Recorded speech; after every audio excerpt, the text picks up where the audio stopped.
You know, there was a time in my life when the sound of the phone ringing would send a chill right down my spine. I'd see an unknown number pop up and my heart would pound. Debt collectors, again.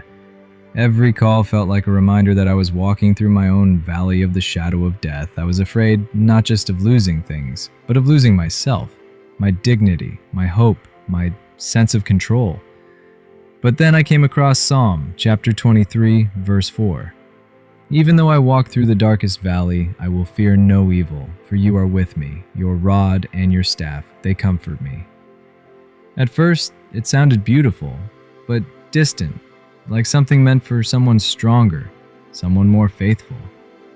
But the more I sat with it, the more I realized David wrote this not from a place of safety, but from the middle of his own darkness.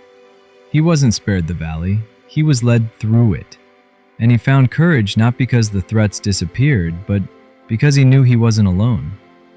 I started to pray, not for the debt to vanish, but for the strength to face it. I asked God to walk with me, to give me wisdom and courage, and slowly I felt something shift. I wasn't just a frightened sheep waiting for the wolves to attack. I was being guided, protected, and comforted. God's rod and staff, His protection and guidance became real to me. I realized I could face the collectors, not as a victim, but as someone with dignity and hope. And you know what? The fear began to fade. I started answering those calls. I started negotiating, on my terms, with honesty and respect. I wasn't begging, I was standing. I was no longer alone in the valley.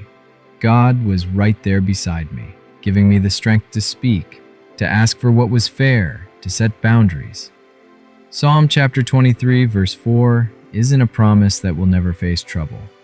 It's a promise that when we do, we don't have to be afraid, because God is with us, protecting and guiding us, even when the world feels darkest.